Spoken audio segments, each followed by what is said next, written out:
জ্ঞান সমাৰ আন এটা ভিডিঅ'লৈ আপোনালোক সকলোকে স্বাগতম জনাইছোঁ।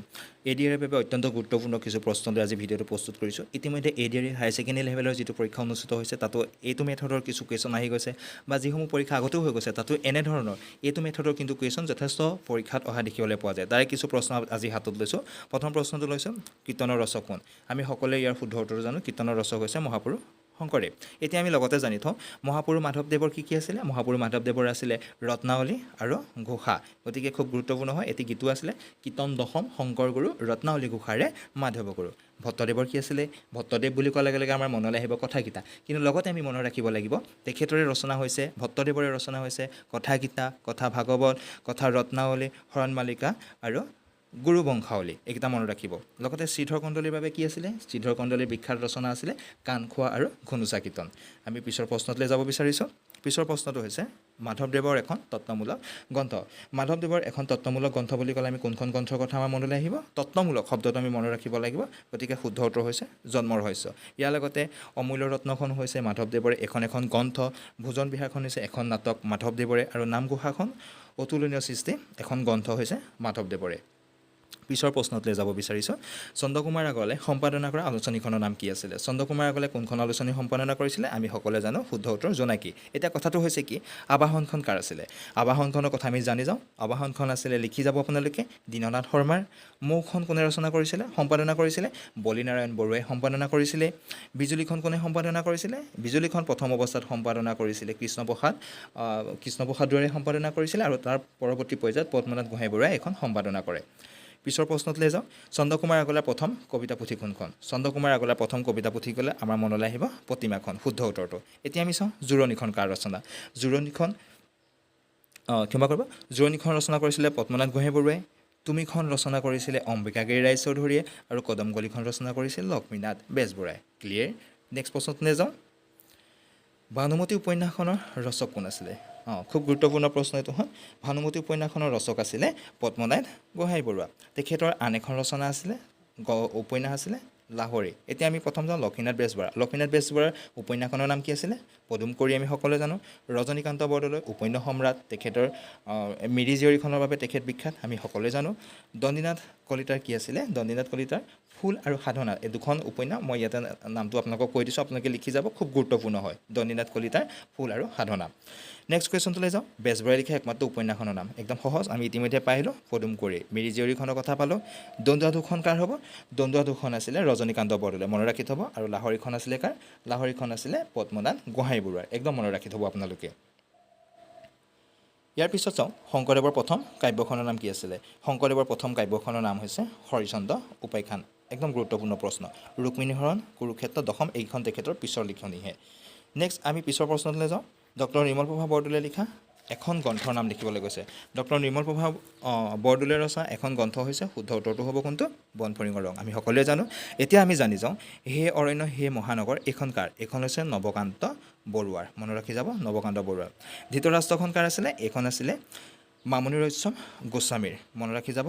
আৰু পাপৰিখন কাৰ আছিলে? মোৰ কিছু অলপ খেলি মেলি আছিলে এই অপশ্যন দুটা, তথাপি মই যিটো গুগলত চাই বা এআইত যিটো চাৰ্চ কৰি মই পাইছিলোঁ, পাপৰিখন আছিলে সৰস্বতী প্ৰসাদ বৰুৱাৰ। যদি আপোনালোকৰ উত্তৰটো ভালদৰে সঠিকভাৱে জনা আছে, মোক আপোনালোকে কমেণ্ট কৰিব পাৰে। পিছৰ প্ৰশ্নলৈ যাব বিচাৰিছোঁ।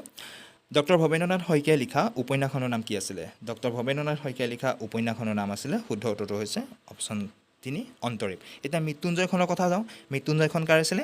মৃত্যুঞ্জয়খন আছিলে বীৰেন্দ্ৰ কুমাৰ ভট্টাচাৰ্যৰ। নেক্সট আছিলে গংগা চিলনী পাখি। এইখন কাৰ আছিলে? গংগা চিলনী পাখিখন আছিলে লক্ষীনন্দন বৰাৰ। আপোনালোকে মনত ৰাখি যাব। পিছত আছিলে জীৱনৰ বাটত। জীৱনৰ বাটতখন কোনে লিখিছিলে? জীৱনৰ বাটতখন হৈছে খুব গুৰুত্বপূৰ্ণ এখন বীণা বৰুৱাৰ। মনত ৰাখিব আপোনালোকে, বীণা বৰুৱাৰ। আমি পিছৰ প্ৰশ্নটোলৈ যাওঁ এবাৰ। শংকৰদেৱৰ গুৰু কোন? গতিকে আমি শংকৰদেৱৰ গুৰু সকলোৱে জানো, উত্তৰটো হৈছে মহেন্দ্ৰ কন্দলী। আমি পিছৰ প্ৰশ্নটোলৈ যাওঁ। Next question. শংকৰদেৱৰ কোনখন গ্ৰন্থক অসমৰ মৌচাক বুলি কোৱা হয়? একদম অত্যন্ত গুৰুত্বপূৰ্ণ প্ৰশ্ন। অসমৰ মৌচাক বুলি কোৱা হয় কুৰুক্ষেত্ৰ, ভক্তিপ্ৰদীপ, ৰাম বিজয়, কীৰ্তন। ইয়াৰে শুদ্ধ উত্তৰটো হ'ব কীৰ্তন। ৰাম বিজয়খন কি হয়? এখন নাটক হয়। ভক্তিপ্ৰদীপখন কি হয়? ভক্তিতত্ত্ব প্ৰকাশৰ এখন ৰচনা হয়। আৰু কুৰুক্ষেত্ৰখন কি হয়? এখন কাব্য হয়। শংকৰদেৱৰে হয় এইখন। নেক্সট প্ৰশ্নলৈ আমি যাব বিচাৰিছোঁ। শংকৰদেৱৰ বৰগীতসমূহক কোনে নবেল নাম্বাৰ হিচাপে আখ্যা দিছিলে? এইটো অত্যন্ত গুৰুত্বপূৰ্ণ প্ৰশ্ন। ইয়াৰে শুদ্ধ উত্তৰটো হ'ব অপশ্যন নাম্বাৰ ক 1 নম্বৰতে ডক্টৰ বাণীকান্ত কাকতীয়ে। পিছৰ প্ৰশ্নলৈ যাব বিচাৰিছোঁ। শংকৰদেৱৰ অন্তিমখন নাটক কি আছিলে? ইয়াৰে শুদ্ধ উত্তৰ হ'ব শংকৰদেৱৰ অন্তিমখন নাটক হৈছে ৰাম বিজয়। আমি পিছৰ প্ৰশ্নলৈ যাব বিচাৰিছোঁ। শংকৰদেৱৰ মুঠ নাটক কেইখন আছিলে? শংকৰদেৱৰ মুঠ নাটকৰ সংখ্যা হৈছে 6খন। এইটো এটা খুব গুৰুত্বপূৰ্ণ কথা। ইয়াৰে আমি পিছৰ প্ৰশ্নলৈ আমি যাব বিচাৰিছোঁ। শংকৰ মাধৱৰ মিলনক কোনে মণিকাঞ্চন সংযোগ হিচাপে আখ্যা দিছিলে? ইয়াৰে অপশ্যনকেইটা আপোনালোকে চাই লওক। ইয়াৰে শুদ্ধ উত্তৰটো হ'ব অপশ্যন নাম্বাৰ 2 লক্ষ্মীনাথ বেজবৰুৱাই। শুদ্ধ উত্তৰ লক্ষ্মীনাথ বেজবৰুৱা। আমি ইয়াৰ পিছৰ প্ৰশ্নলৈকে আমি যাব বিচাৰিছোঁ। মাধৱদেৱৰ সাহিত্যিক জীৱনৰ কীৰ্তিস্তম্ভ বুলি কোনখন গ্ৰন্থ কোৱা হয়? ইয়াৰে শুদ্ধ উত্তৰ কোনটো হ'ব? ৰাজসী কাব্য, জন্ম ৰহস্য, অৰ্জুন ভঞ্জন, নামঘোষা। গতিকে আমি অলপ আগতে গান এটা কথা কলত কৈছিলোঁ, মাধৱদেৱৰ অন্যতম সৃষ্টি হৈছে নামঘোষাখন। আমি পিছৰ প্ৰশ্নলৈ যাওঁ। মাধৱদেৱ বিৰচিত প্ৰথমখন নাটক কোনখন? মাধৱদেৱৰ বিৰচিত প্ৰথমখন নাটক হৈছে, শুদ্ধ উত্তৰটো হ'ব অৰ্জুন ভঞ্জন। আমি পিছৰ প্ৰশ্নটোলৈকে যাব বিচাৰিছোঁ। প্ৰথম ৰোমান্টিক কবিতা, খুবেই গুৰুত্বপূৰ্ণ এইটো প্ৰশ্ন। প্ৰথম ৰোমান্টিক কবিতা কোনটো আছিলে? অপশ্যনত আছে প্ৰতিমা, বনকুঁৱৰী, জলকুঁৱৰী, বিনবৰাগী। ইয়াৰ শুদ্ধ উত্তৰ হ'ব প্ৰথম ৰোমান্টিক কবিতাটো হৈছে বনকুঁৱৰী। আপোনালোকে মনত ৰাখিব অপশ্যন নাম্বাৰ 2। জলকুঁৱৰীখন কথা আপোনালোকে জানেনে? জলকুঁৱৰীখন কাৰ হয়? জলকুঁৱৰীখন হৈছে লক্ষ্মীনাথ বেজবৰুৱাৰে এটা কবিতা। নেক্সট কুৱেশ্যনলৈ আমি যাব বিচাৰিছোঁ। নিয়ৰ কবিতাটোৰ ৰচক কোন? নিয়ৰ কবিতাটোৰ ৰচক, শুদ্ধ উত্তৰটো কোনটো হ'ব? চন্দ্ৰকুমাৰ আগৰৱালা। ইয়াৰে শুদ্ধ উত্তৰ হ'ব চন্দ্ৰকুমাৰ আগৰৱালা।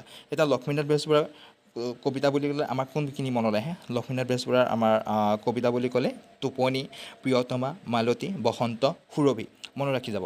ৰঘুনাথ চৌধুৰীৰ কথা ক'লে আমাৰ কেতেকী, দহি কতৰা, গিৰিমল্লিকা। নলিনীবালা দেৱীৰ কথা ক'লে আমাৰ সন্ধিয়াৰ সুৰ। এইকেইটা খুব গুৰুত্বপূৰ্ণ হয় কবিতা, প্ৰশ্ন আহিব পাৰে আপোনালোকৰ। আমি নেক্সট প্ৰশ্নলৈকে যাব বিচাৰিছোঁ। তলৰ কোনটো কবিতা চন্দ্ৰকুমাৰ আগৰৱালাৰ নহয় বুলি কৈছে? তো আপোনালোকে মনত ৰাখিব লাগিব। ইয়াৰে শুদ্ধ উত্তৰ হৈছে প্ৰিয়তমাৰ চিঠি। প্ৰিয়তমাৰ চিঠি কাৰ আছিলে? হেমচন্দ্ৰ গোস্বামীৰ আছিলে। ইয়াৰ লগতে মাধুৰী, তেজীমলা, অজয় এই আটাইকেইটা চন্দ্ৰকুমাৰ আগৰৱালাৰ হয়। প্ৰিয়তমাৰ চিঠিখন মাথো হেমচন্দ্ৰ গোস্বামীৰ হয়। আমি নেক্সট কুৱেশ্যনটোলৈকে যাব বিচাৰিছোঁ। কোনখন লক্ষ্মীনাথ বেজবৰুৱাৰ নাটক নহয়? কদমকলিৰ কথা সুধিছে, বেলিমাৰ সুধিছে, নোমল হৈছে, পাচনি সুধিছে। কিন্তু প্ৰশ্নটো সুধিছে কোনখন লক্ষ্মীনাথ বেজবৰুৱাৰ নাটক নহয় বুলি কৈছে। আমি জানো কদমকলিখন কি আছিলে? তেখেতৰ কবিতা পুথি আছিলে। বাকী বেলিমাৰ, নোমল, পাচনি এই আটাইকেইখন তেখেতৰ হৈছে নাটক। গতিকে আমি নেক্সট কুৱেশ্যনটোলৈ যাওঁ। জুনুকা লক্ষ্মীনাথ বেজবৰুৱাৰ গল্প পুথি নে, শিশু সাহিত্য নে, কবিতা পুথি নে হাস্যৰসাত্মক পুথি? জুনুকা। ইয়াৰ শুদ্ধ উত্তৰটো হৈছে এখন শিশু সাহিত্য। মনত ৰাখিব, এখন শিশু সাহিত্য। আমি নেক্সট কুৱেশ্যনটোলৈ যাব বিচাৰিছোঁ। তলৰ কোনখন পদ্মনাথ গোহাঁইবৰুৱাৰ ৰচনা নহয়? তলৰ কোনখন পদ্মনাথ গোহাঁইবৰুৱাৰ ৰচনা নহয় বুলি কৈছে? লাচিত বৰফুকন আছে, সাধনী আছে, জয়মতী আছে, চক্ৰধৰ সিংহৰ আছে। ইয়াৰ শুদ্ধ উত্তৰ হৈছে চক্ৰধৰ সিংহ। শুদ্ধ উত্তৰ কোনটো হ'ব? চক্ৰধৰ সিংহ।